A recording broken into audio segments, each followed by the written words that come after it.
Hello everyone, today we designed a complete safety perimeter using two systems on this building just outside Toronto. Stay tuned.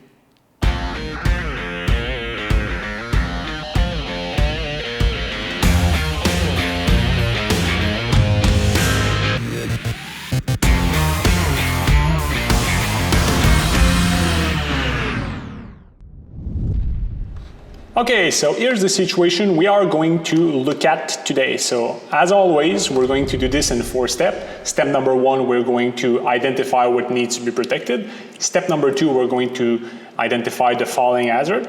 Step number 3, we're going to define our solution. And step number 4, we're going to do some suggestions to go even further. So let's get right to it.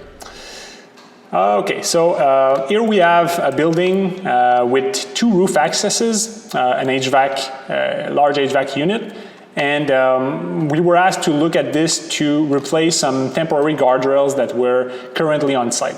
So let's do a quick screen capture and get to work. That's an interesting situation. There are many things to incorporate in this case here.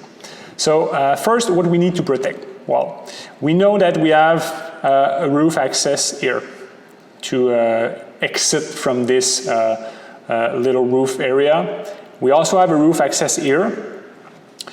We also have a large rooftop unit here that will need to be serviced. So access for people, work to be done on the rooftop, and of course the circulation on the rooftop also really needs to be controlled because it's obviously an high building, more than 3 meters or 10 feet.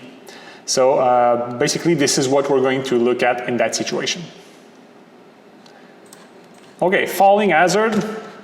So we do have the large roof edge here.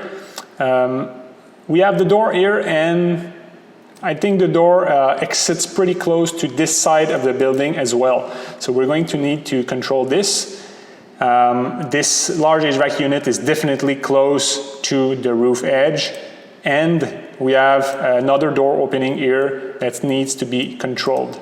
So there's many areas that needs to be protected in this case here. Okay, so let's define our solution. So basically, we're going to start by the doors.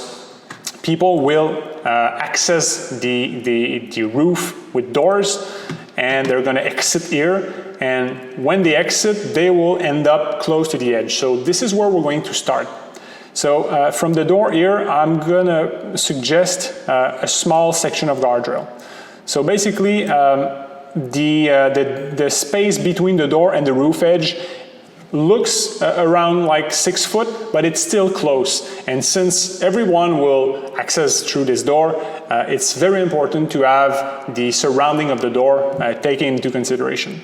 So I would start maybe with like a 10-foot section of our classic to create a corridor with the weights pointing outward. I think this would be the very best, the best way to start this. And this will then lead towards a warning line section to access or to reach the other side.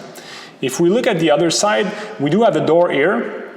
We don't see it super clearly, but it's there. There's a little area in between the top of the building and the edge. So we do want to close off this area. And then the HVAC unit, of course. So the access to the other side is in between the HVAC unit and the edge. So this is obviously pretty dangerous. So we're going to close this off. And then we are going to connect and reach more the center of the roof where our warning line will be connected. So for this area here, I believe the VSS Compact is better suited. We have many angles each time there's a direction change. The Compact will need a post, but I think it's the most flexible product for that application. Of course, we would have a return somewhere here, and this would be the start of the warning line section. And then, speaking of which, so starting from my 2 guardrails here, I would have warning line all the way here, finishing in front of the unit. And then starting at the other guardrail, I would go and connect with the return of my guardrail here. So this way, the back edge, which is far enough, is closed, so nobody go there. And the front edge, which is closer, is closed as well. First by the guardrail sections, and then with the warning line. So basically, the work around this large HVAC unit is protected, and also simply the circulation is taken into consideration around this unit, and then around this other roof area where there's no HVAC unit. So what could we do to go even further? Well, I feel that for this setup, to control the circulation, to control the work, I think we've done a pretty good job. Now, of course, there's other equipment on this rooftop, so I would do the same thing.